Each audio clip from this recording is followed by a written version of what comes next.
Everybody, it's Heidi Harris back again with another compelling video. This time I'm catching up with Brianne Dressen. Brie, you may have heard of her. I've interviewed her in the past. She's been one of the most amazing people throughout the COVID situation because she participated in a trial trying to help people. God bless the people who are willing to do that, right? I don't think I'd be terrified, but God bless the people who are willing, because every time some kind of drug is approved, somebody's had to be willing to be, tested. So she decided to try to do that and was severely vaccine injured, has been battling it for years. We've talked in the past. She's now created an entire organization to help people instead of just, disappearing from public sight. She's trying to help. She's testified in various hearings that Senator Ron Johnson has put out. And she's got a new book out called Worth a Shot that was written about her by a woman named Caroline Pover, who's also vaccine injured. We'll talk about that throughout this interview. Bree, great to see you again. Appreciate you. I'm so glad to be here. Thanks for having me. I'm also going to link some of the times that you've spoken your testimony. I'll link the videos online. I'm surprised they're still even online. It's interesting too, because when I was preparing for this, I was looking up various things. I was reading the book Worth a Shot, and I'll put links to that too. So I'm reading the book and I'm looking up various people, some of whom I've heard of, some of whom I've not. And it's so interesting and so difficult to find information on a lot of these vaccine injured people who have been very vocal, who've been out there on social media. They're still trying to censor you. I don't care what Mark Zuckerberg's trying to say now, even though there are some people out there saying they're going to change their policies on free speech. We don't know that because it's still very difficult to even find basic information out there. Yeah, they the last 4 years they've rewritten history, right? Yes. And so it's been really hard to find anything. And unless you've been searching and using resources like your show, people really have no idea what's been going on for the last 4 years. So right. It's crazy. Talk to me a little bit. For those who don't know your story, you decided to participate in an Astra-Zeneca trial, which you found out later should never have happened in America because they were already having problems in the UK. But you didn't know that. Who did? Nobody knew that back then except the scientists. Right. Yeah. The they PR. Knew it. Yeah. And this is kind of where the majority of Americans ran into problems with the COVID narrative is, the PR was the glossy overcoat, that they just were going to tell everybody what was going right. And they were not going to be telling people what was going wrong. And that was, with every single drug company, that was with the dealings with the governments. Health agencies, even on the state level. So all the way down, and then all of a sudden we all started seeing these little, cracks in the narrative as time went on until there were so many cracks that people were like, well, we don't even know what to trust anymore. Right. So that was a classic example of that is I, had just seen that the clinical trials were amazing. They were going very well.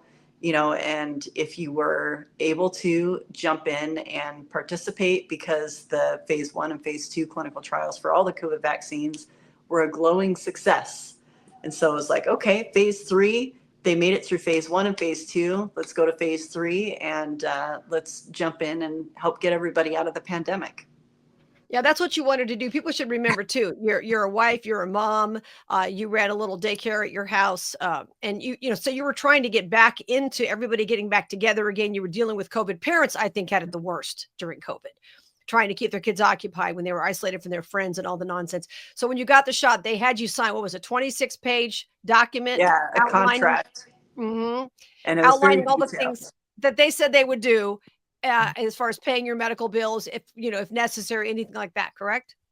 Yeah. So they were supposed to help me medically if there was a problem, and they were also supposed to help me financially if there was a problem due to the drug, or the pharmaceutical. So yeah, and my reaction started within an hour. I ended up with pins and needles down the same arm as my injection. It spread to my other arm, then it spread to my legs. And I still have that painful pins and needles sensation surging through my body 24 hours a day to this day. So it's the last thing I feel when I go to sleep at night. It's the first thing I feel when I wake up in the morning. It varies in severity from day to day, but it's there all the time. So it doesn't matter if I'm unwinding to try to go to, to unwind after a day.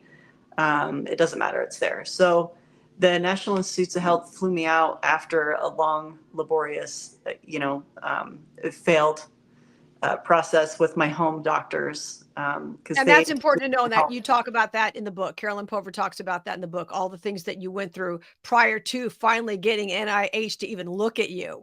Yeah, that was a whole process. The NIH was trying to work with my home doctors, and my home doctors just weren't taking them seriously. So the NIH finally was like, okay, let's bring you out.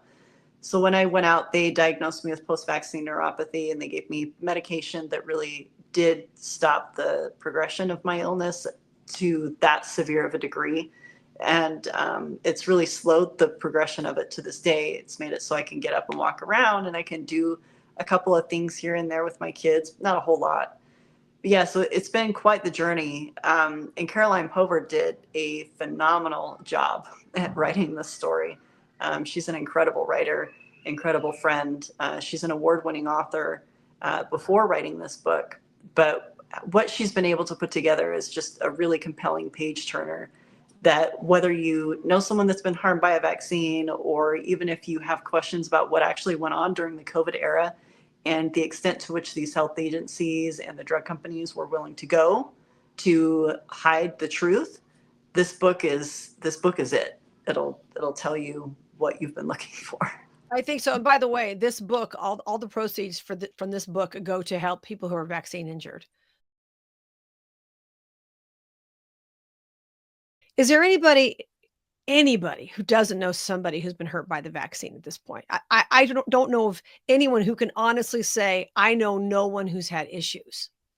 You know, it's interesting because I still try to keep in contact with my friends that are on the other side, that, you know, the ones that were really down in the dumps on election day in 2024 and having a really hard time with Trump winning. And there's several of them that, beyond me, they can't acknowledge that they know other people that are injured. But I keep trying to challenge that concept of, well, are you listening to your friends when they're talking to you about these things?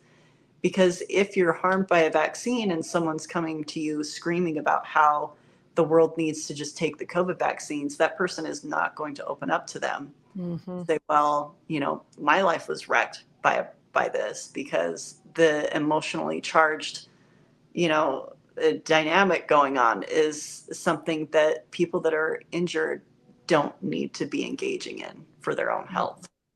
Yeah, that's true. Now, from the time you were injured, and this is going back to 2021, there were so many things that happened, and you didn't realize at the time that there were other people in your situation. And that was one of the, another, what do you want to call it? Gaslighting, whatever. It was very difficult to find anybody. And then you started to discover that there were other people dealing with this too. Talk a little bit about that. Yeah, I didn't realize just how bad the problem was. I thought it was like a small handful of people. So I really did at the time think it was rare. But that's because I was one of the very first that got injured. And so, you know, I had found 6 people and then 12 people, right? And then before we knew it, there were thousands. But this was a span of about 5 months, 6 months before we started really finding these groups. But once we hit a critical mass, it was very obvious that this wasn't so rare. And there very clearly are enough reports going to the federal government that they should be doing something other than just telling people to roll up their sleeves, shut up and get your shot, right? So that's when all of a sudden we started realizing that we needed to do something, because the people that we trusted, the people that told us to get the shot and we complied, are now not telling people about the harms. So, right. Yeah. You know, Tucker Carlson just did a documentary on it, which I watched the other day. Thank you, Dr. Fauci. And he literally, the documentary, he doesn't do the documentary, someone that involved with him does, but literally lays out all the lies that were told. They knew it didn't come from a bat. I mean, they lied from day one. We don't even know what was in that brew. And the first time I got COVID, I was knocked on my rear end for like 10 days, weird symptoms I'd never had before. That was not like any flu I'd ever had before. So we know they lied and lied and lied from day one about it, but all that's coming out now and in a couple of years ago. But at the time that the time that I got COVID, the time that you took the shot, none of this stuff was out yet. We had no idea what was going on. We were only told one line of thinking, and it was difficult to find anything that contradicted that. Yep. It's crazy. You've dealt with everything from, you've got the neuropathy, you've dealt with, you had problems with your hearing, double vision. Yeah. This is like right away, hearing, double vision, like within what, 24 hours of the first shot? Yep. It was crazy. It started right away. So, and it was overpowering sensations that I hadn't experienced before in my entire life. Just really bizarre. You also talk a little bit in the book about, being a wife, being a mother, how difficult it is when you feel like you're not participating in the lives of your family anymore. I mean, you couldn't have people touch you, like your kids lying down next to you on the couch, your husband in bed. It just, you couldn't have people touch you. You bought this beautiful house with all these big windows, because in Utah you want that, especially in the winter, and all of a sudden you can't take light. I mean, all your entire life was changed, and the lives of those around you, and that's something a lot of people don't discuss. Yeah, it's hard to sit back and actually grasp and share in that perspective of what would it be like to be someone who can't tolerate any kind of light, someone who can't tolerate any kind of sound, someone whose body's being electrocuted all the time, someone whose legs are failing, someone who's peeing their pants. And when you put all of those pieces together, for someone that's healthy, it's overwhelming. So like, oh, I can't go there, But the reality is it literally removes you from your life and from your family's lives. And it's a dramatic change in quality of life. I've described it as solitary confinement many times, because there's no way out. There's no peace. There's no reprieve. It's just one nightmare after another that and the hits just keep coming. And so it's a crazy situation. When the shot first came out, I remember we had a friend of ours say, well, you guys should get the shot. I've read the research. I've done the research. Right. And I thought, well, what research? Because Pfizer, they're not releasing the research. I don't know what you're looking at, but right. Your husband was looking into it and finding things about the spike proteins that he hadn't even realized. And he's a PhD chemist?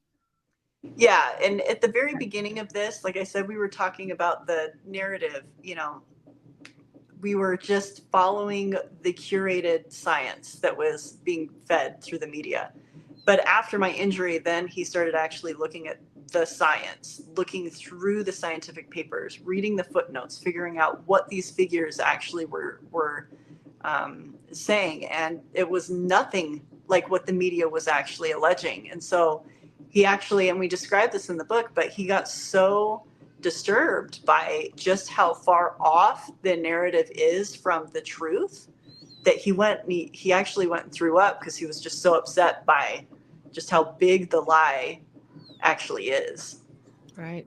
And not only was it a huge lie, but it was a huge lie that was repeated Right. by all the mainstream media sources. And I saw something the other day. I was doing some research for our conversation and some other things.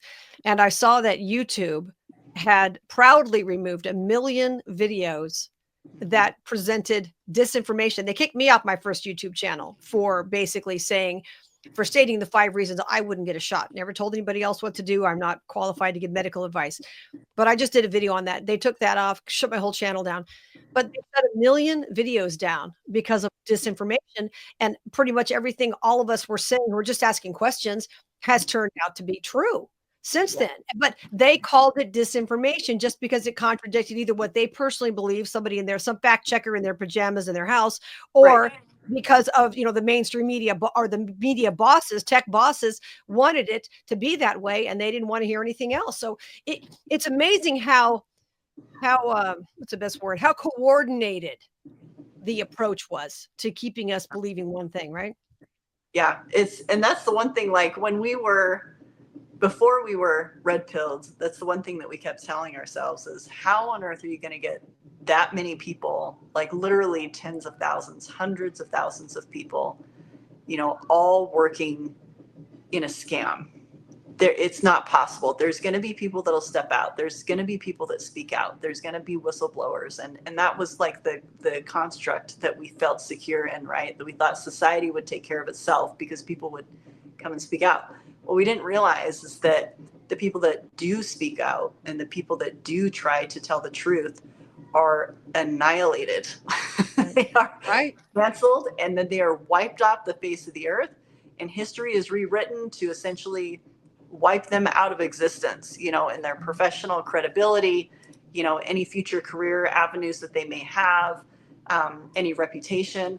They will go after people's family members and destroy their family members as well, their friends. I mean, that part of society I had no idea was real until this happened Right. to me. And now Right. seeing how many people have been canceled and just annihilated because they spoke the truth, it's insane. And it's really alarming to me to know the true fragility of our society and to know just how many people don't actually see that yet. Yeah, So. that's true. I would think that a lot more people's eyes have been open, but then there are some people whose eyes are still not open. You talk about Senator Ron Johnson and the perception that you had of Senator Johnson prior to, which I found interesting. And you had your eyes opened to how the media, because once again, you said you were more politically left before this whole thing started. So Yeah. you didn't know him, and you're in Utah. He's in Wisconsin. You didn't know much about him. I mean, I don't know a lot about all these senators. You believed what you heard by the mainstream media. And then once you got to meet him, at least he listened to you. And then you talk about the situation where the media completely ignored what you did and went after him. This was fascinating. And I know it was eye-opening to you. Yeah, it was a complete, two sides to a very different coin. I mean, we thought that he was crazy according to the media, right? And the majority of the people that were injured were also, mostly left-leaning. And so they were consuming the mainstream narrative as well. So people were very concerned about meeting with Senator Johnson. But he won us over pretty quickly, very quickly, actually. And it's because he saw us as humans. He literally looked at us in the eyes and he listened to the stories. He expressed sympathy. He empathized with everyone, and he wanted, in humility, to listen to us, to understand what our proposed solutions were for these problems. So we didn't get any lectures from him. He didn't give us a talking to, but he very compassionately, sat with us at our table, instead of demanding that we come to sit at his table, right? So he came to us, and it just was a complete, compassionate human. Total opposite to this, like conspiracy theory, blah, blah, blah, blah, blah, society hating, narrative that the mainstream has been pinning on him and so many others, right? And then once you start looking at it, you start looking at, even with Kennedy, what they've just been doing in the media, where they can't possibly put up a photo of him where he looks like a strong, powerful leader that he is, that we all know that he is, right? They have to make him look like he's like half farting or something, right? But it's not just the copy that's going into these news articles, it's even the imagery. And it's such a powerful way for them to control how we think, how we behave, how we respond. So then when people actually think Robert Kennedy, instead of thinking this person that has, championed victims of environmental toxicity and people that are harmed by, food products, water products, pharmaceutical products, they think nut job, right? Right. It's so easy for them to do this. And I can't believe that there's so many people in the media that are willing to do this. Yeah, I don't know where that comes from. I had a friend who worked for a local TV station here in Vegas, and when she would try to present any kind of stories that were contrary, she was a producer, so she would hand them the stories and say, "Here's one, here's one, here's one." And there were some stories, and there was a girl in Vegas that was very, very vaccine injured, like 18 years old, but that got a little attention for a second. Emma Berkey. Yes, Emma. and right. So how is Emma? She is, well, she's joined one lawsuit, which has been, but it's ridiculous. It should be like 5 lawsuits, and it should be against the drug companies. She's still living at home. Her family literally had to move homes, and which now is not a good time to move, right? Yeah. With Right. the cost of living and interest rates and everything, but they literally had to move homes to a one level so Emma could be part of the family. She still has braces that she needs. She still uses a wheelchair every once in a while, but that kid she has defied the odds. She should be not with us at this point. She has done so much with the support of her mom and her medical teams. Believe it or not, she actually has some medical teams that have been really trying to help her to rehab her body, reconnect her brain to the rest of her body, because she was full on like paraplegic, quadriplegic for a time. And she still is struggling to figure out how to just walk. And this is 3 years after her severe injury that Wow. killed her. Anyway, so Emma is an amazing, amazing young woman now, whose life has completely and dramatically changed. She had a dream of taking care of little kids and babies, so I connect with her on that level, and now she's dependent on others. It's tragic. That is tragic. At the time that Emma Berkey was injured, my friend was working in TV producing, and stories would come up. I mean, Emma Berkey's story was reported locally for a minute, but there were other stories that would come up about vaccine things, and she would present them, and they would say, "Oh no, oh no, oh no." That's what people don't understand. It's either coming from the news director who says no, or it's coming from the reporters who don't seem to realize. A lot of times, I think they just sit around and talk to people who agree with them, and they really don't know another point of view. They're just doing their jobs. They're not necessarily researching. They're just regurgitating what they're told to do. And I think people really, hopefully, have understood that now. Yeah, yeah. Well, it's getting harder to hide the bodies, is what it is. Okay, I want to talk about one aspect of this book that you discuss that I think is important for anybody who's dealing with self-harm, because we all know people who've done it. Certainly got suicide in my family, certainly, and it can be terrible. There were times that you considered that because you felt like you were damaging your family more by being there, and you talk about that in the book. But what I found so hopeful was you literally found a way to rewire your brain. And my pastor's been talking about that recently in church, just rewiring your brain, not necessarily about the self-harm aspect, but rewiring it. You start thinking about something else. No, rewire. Talk about how you rewired your thinking, because this could be helpful for others. Yeah, this was obviously the most personal part of the story, but I think it's something, that hopefully people can learn from. If you have someone that's struggling with, really deep depression, or if you're questioning if maybe suicide is a risk for you or your family member, then hopefully you can learn a little bit from this story. And the book really has a really compelling chapter where we talk in depth about a little bit about these strategies. But just a backstory: I've never been suicidal. I've been down and in the dumps a few times in my life when, significant, like somebody dies or my parents got divorced, all that, appropriate times to be coping with things in that way.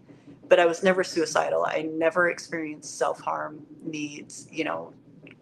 That just wasn't part of my makeup up until this point. So, but when I was being attacked 24/7 in my body, which I still am, but at the beginning I didn't know how to deal with that, because it felt like everything in life was gone, right? My career was gone. I couldn't even interact with my children. And everything that we described before, it was absolute nightmare. Yeah, So it gets hopeless. It's easy to get very hopeless in it that does, yeah. situation and not feel like tomorrow's not going to be a better day than today. And that's probably how you Yeah. felt at times. Well, and the crazy thing is it's not like physically I'm not that much better. To be honest. I mean, my sensitivity to light and sound is gone, so I can be around my family. But the pain is still there, and it's still there at pretty high levels. So my quality of life is a little bit better from that time, but it still is permanently in a dramatically worse situation. So if I was still sitting around going, I'm not going to live my life, I'm not going to do anything with my life until I'm better, I would have wasted 4 years of my life. Right. 4 critical years of That's my powerful. young That's children's powerful. days, right? So if you think about the age, of elementary school, kindergarten to 6th grade, those years are critical for children. And to think that I could have chosen, like, or willed myself, not been able to will myself out of that place and completely remove myself and ended my life during that time, that crucial developmental time in my kids' lives for the last 4 years, would have been devastating, right? So I will never forgive myself for almost doing that to my kids. You wrote your kids a letter, and you thought to yourself later, you said, how could I possibly have thought that this letter, giving them some life advice, would have replaced me in their lives? But before you beat yourself up, I mean, and you are beating yourself up, and I get it, but you were on so many medications that it wasn't just about you being a wuss and you can't take it, I'm out of here. You were on so many medications that were messing up your brain that you couldn't even make logical decisions. You just wanted it to stop. That's what you want.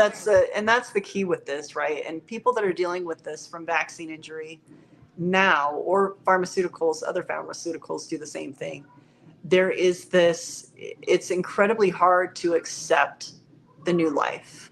And that's really what it is. There's life before vaccine injury and there's life now. The life now is something incredibly hard for someone to face. Every single day, you have to wake up to pain. You have to endure the pain. Some days it's even by the minute to be able to make it through, to see if maybe the next day in your life has a little bit less pain. It's incredibly hard to accept that the life that you had is gone. And there's a grieving process that goes with that. But there's also the gaslighting from doctors, the gaslighting from family members, the dismissiveness from family members that is just as traumatizing. They tell you you're crazy. They tell you you're crazy. It can't be true. It can't be the shot. It's all you. So what the people you should look to, and I've heard this from other vaccine injured people, and I know you have too, that's another wound. Well, for me, what I had to do was work through the trauma, right? The medical trauma and the emotional trauma invoked by that came on from other people, some well-meaning, but still massive mistakes there. So I did EMDR, which is, something that you need to get done by a certified therapist. And it was incredible. It really helped a lot. I worked with a therapist and I worked to accept what was going on in my body. I worked to accept and rewire my brain instead of going, well, I need to stop the pain. I need to stop the pain. I need to stop the pain. I would go, I have pain. Yep, I have pain.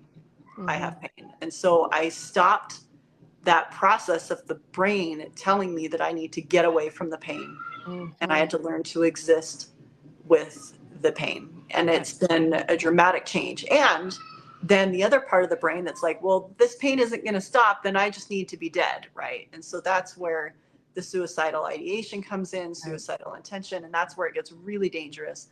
So I just had to close that door and lock the door and throw away the key. I don't even look at that door. I don't allow myself to go there because there's so much negative, toxic energy that will be drawn from you. Just even going there and being like, oh my gosh, being dead right now would be amazing. Fine, you can fantasize about that, but that is so much of your powerful life force being sucked into a dark, devastating corner. It's completely useless to yourself. It's completely useless to your family. And it's just a complete waste of energy. Absolutely. And it's a complete waste of life. So finding meaning while you have a chronic illness, it's incredibly hard, but it can be done. And it's a process that takes therapists, it takes specialized trauma therapy, it takes a lot of inner spiritual work, and it takes a really, really good, compassionate support system, but it can be done. Yeah. Well, it's all about your attitude. I mean, you're incredible when it comes to that. Talk to me a little bit about your lawsuit against Astra-Zeneca. You've had a little bit of a victory there. Talk a little bit about that and what you're doing. And I did love the fact that well, we'll talk about the lawsuit and then the amount of money they were going to give you. I love this. We'll get to the lawsuit first. Yeah. So, unfortunately, we did have to end up filing a lawsuit against the drug company. I'm not suing them because of injury. I'm actually suing them due to contract violation. Nobody in the United States can sue for injury, including myself.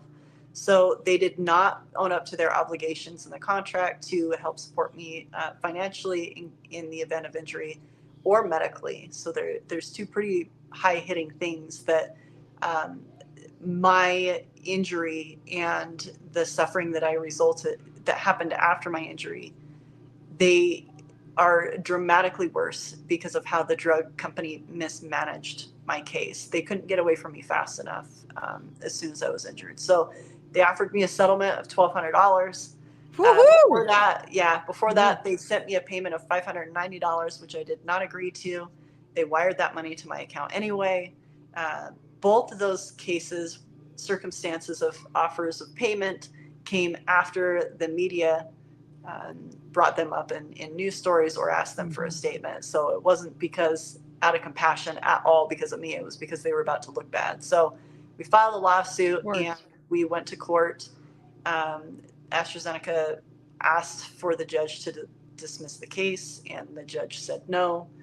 The drug company is now appealing that decision already. So it's sitting with the 10th Circuit Court of Appeals, and it could sit there for 12 to 18 months. So that's what's going on with the lawsuit. Do we have any idea how many people signed up for trials who are injured or even signed up for trials? Do we have any idea?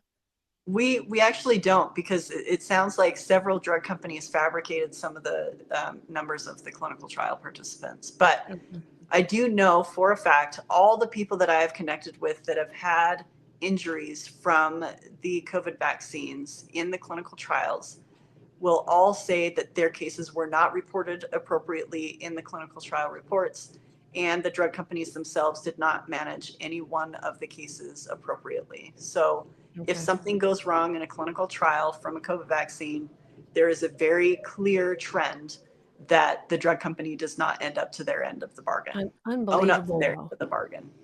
It's unbelievable that they not only it doesn't get in the report somehow, and then of course you don't exist, basically, is what they'd like. Wow. It's terrible. All right, talk to me about the PrEP Act, the PrEP Act. That's something that's called the Public Readiness and Emergency Preparedness Act that AstraZeneca tried to argue with the case that you brought. Yeah, so the PrEP Act is incredible immunity that is provided to the drug companies under the sake of emergency. Secretary Becerra, who's the current HHS head, just barely issued an executive order extending PrEP Act immunity through the end of 2029.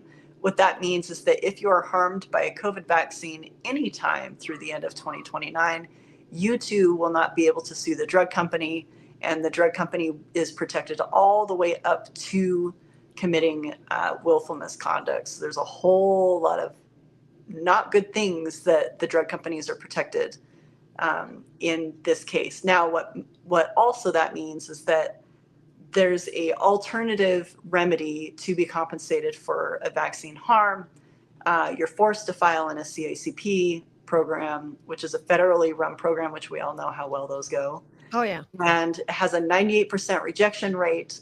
It has an average payout of $4,000. It's paid out one death benefit today for $370,000. So somewhere in the $400,000 range total has been paid out for COVID vaccine harms. Wow. React 19, the nonprofit that we have launched to date, has paid nearly $1 million to people that have been harmed by COVID vaccines in medical grants ranging from $6,000 to $10,000. This is the whole reason we launched this program, is because the CICP program is an abject failure. Absolutely. So. That's amazing. So let's talk about React 19. Before we do, let me go back. I'm just thinking that even if somehow, some way, somebody were to say, oh yeah, you can sue the government, all you do is have class action lawyers, putting out commercials saying, if you've been injured by Pfizer, and you're going to get $5 right? They'll get millions and you'll get nothing. So it's crazy. Yeah. So yeah, let's go back to React 19 because you were one of the founders of React 19, react19.org. Great website, great information. You can read stories there of people who've been injured, and also there's a lot of hope there. You have been, by the way, called the modern day Aaron Brockovich. You know that, right? Yeah, Bobby Kennedy called me early on. He's like, "Here's the modern day Joan of Arc." I was like, "No, no, no, no, no, no. She dies in the end." Yeah, it's not pretty. Yeah. Well, you know what? Because of the way you stood up, and that's what's really important. And so, one of the ways that and once again, you could have curled into a ball on the couch and just said, "Leave me alone. I'm not going to do anything." You're trying to help others. That's why you helped create react19.org, the website. Talk a little bit about that because it is so important that people have someplace to go. Facebook, and I'm not going to try to drag you into that because we don't know what Mark Zuckerberg's going to do. Facebook shut down a lot of your chat rooms and your pages and things like that. We know that happened. There's been a lot of censorship. We're hoping things are going to be better here on out. I say that as a, Trump supporter. Even if you're not, I hope. I mean, I don't know how that could be worse. We'll hope for better, but I'm not counting on it. But at least at React 19, they can go there. They have a community there, and you're trying to help people. Talk about that. Yeah, so React 19 is a registered 501c3 profit. We've been open and operating for 3 years now. We take great pride in fiscal responsibility. We've been completely 100% compliant with every one of our audits. And we also have earned the gold status of the nonprofit watchdog that monitors financial and fiscal responsibility for nonprofits for our 3rd year in a row. So we also Well, they'd love to find something on you, wouldn't they? Yeah. Oh, absolutely. Oh, they would. Yeah. They'd come through with the fine tooth comb. People can look up our tax reports and everything. We take this very seriously. And the reason being is because we understand the microscope that we are under, and we understand how important it is for us to maintain a good image of integrity to ensure that anyone harmed by a COVID vaccine can be taken seriously. And React 19 is the vehicle that represents people harmed by COVID vaccines. We do advocacy on the Hill to push for compensation reform bills, as well as investigations and money for research. We work with other patient advocacy organizations globally to really help propel awareness and these support networks that are really needed in every single country. We also have the compensation program that we talked about before, where we have awarded nearly $1 million to people harmed by COVID vaccines for out-of-pocket medical expenses. These are people that don't have jobs anymore. They're permanently disabled. They've been just completely buried in medical debt. It's really sad. Most of these applications, like their savings, there's like $57 in their accounts. I mean, these are people that have substantial need. And so it's been incredible to see how we've been able to, as a community, rally around these people that have substantial need and lift them up at their most desperate times. And the stories that have come back to us have been incredible. We also are on the forefront of research. So we're doing a study right now in partnership with the University of Maryland, Baltimore. We have 1,300 people that have completed this study, and we're about to submit our first paper. We're also working with other institutions like Yale and researchers at the University of British Columbia. We're really just trying to push as hard as we can to help bring relief at some point to people that are dealing with these lasting adverse events. And our lives are depending on this mission succeeding. And so that's why it's very obviously near and dear to my heart, because I'm dealing with it too. But it also, is something that we take very seriously. And we've been able to open doors up on the Hill and in research that would have remained closed otherwise. So yeah, react19.org, that's also who is benefiting from the proceeds from this book, also our partners in the UKCB family. So I think it's important. I mean, you're trying to help people. And one of the things also that you discuss on there is there are a lot of alternative treatments that people are doing. Are you going to at least discuss those? Talk about what's working for you now, because you were taking some infusion treatments a while back that kind of did a little bit. I mean, people need to understand when you were testifying before this hearing that Ron Johnson, you've done it more than once, but the hearing, I mean, you're literally lying down before you get up to testify because you were so ill that, I mean, you're a beautiful girl and you look healthy. Looking at you, you look healthy, but you're talking about the pins and needles and all those things that you had. And people don't understand how bad it is, but you took the infusions, infusions helped a little bit, and you're taking a new one now. Talk about that because it might help somebody. Yeah, so I was on IVIG. It's still the same technology and the same medicine. Instead of being infused in my veins, now it's infused into my fat tissue. It's not quite as effective. I'm on a whole bunch of other stuff like hydroxychloroquine, low-dose naltrexone, vitamin D. Yeah, there's antihistamine, so Pepcid, and ketotifen, which is a mast cell stabilizer. I'm still on an incredibly reduced, restricted diet, cutting out gluten and dairy and corn and other inflammatory foods like tomatoes. Believe it or not, tomatoes actually set a lot of us off. And pacing. So really, focused on maintaining a good circadian rhythm. If I'm awake after I should be asleep, all the lights are off in the house. I don't walk around with all the lights on. I make sure that my body, even if I'm awake, understands that this is the time it should be asleep. And it's been a long road. The mental emotional component has been just as important to address as the physical component. The trauma and the PTSD is very real for people that are harmed by COVID vaccines. And it needs to be looked at and addressed. And it's an ongoing process. I'd like to say in 2024, my main focus was really fine-tuning my own approach to my health. So I could, just instead of doing these dramatic, peaks and valleys, that it would level out a little bit. And that's been really good to listen to my body. And I live on that couch. I mean, I'm a professional couch potato. So when I'm done here, I'm going to go lay on that couch, and and I could be sad and, self-deprecating about it or whatever, but that does absolutely nothing for me. So I'm just like, okay, well, my body can sit on the couch today. So that's what we're going to do. Anybody can sit around and discuss what they don't have instead of what they do have. And there are people who've had vaccine injuries, more than one. No, we don't need to mention name one of them named after me, who have taken their own lives as a result because they just couldn't take it anymore. I remember reading about a woman, I believe she was in France, that gorgeous model who was just destroyed by the shot and killed herself. And yeah, she was an incredible woman. There's always suicides in this world. I'm sure.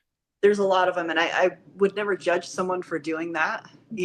I wouldn't. I am incredibly upset at the fact that there are so many governments worldwide that are encouraging people to go that route, and that's right. I'll throw it out there. Canada is I'm absolutely against assisted suicide. If you want to take your own life, that's up to you. It's between you and God. Okay. I can't control your life.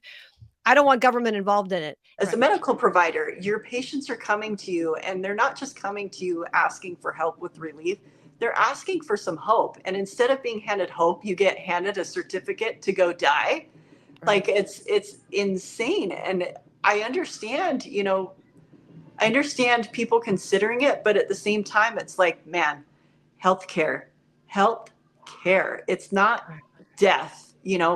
We should be doing better by these people. We should be fighting for these people that stepped up and did what the government told them to, and got a shot and now need a lot of medical care and a lot of help. And instead they're just being handed a little paper to go die. It's just horrific. And I'm telling you, I get very frustrated with the unvaxxed community. I don't know how many are left, but people, I'm not jabbed, but people who will, get self-righteous and say, well, you did it to yourself, this and that.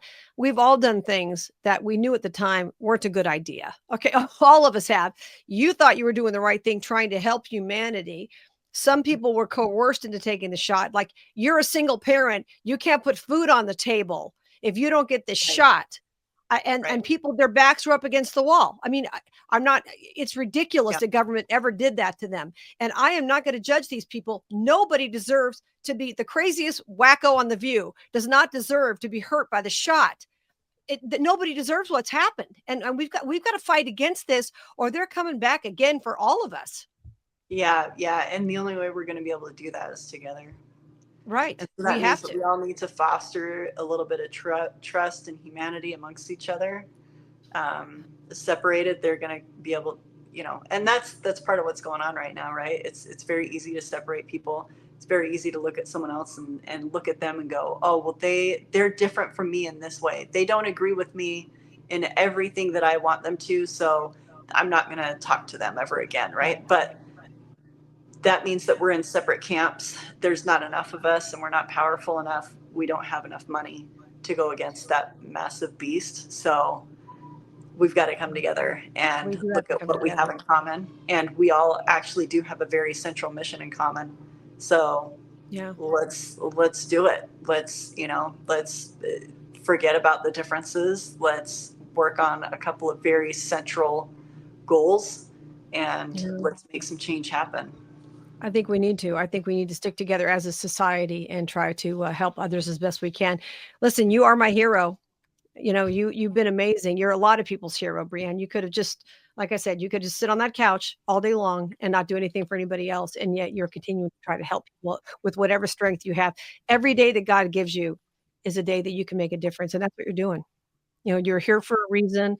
Every day that I'm here for, we're all here for whatever reason, the purpose that God has us for. And I love the fact that you stay in the fight.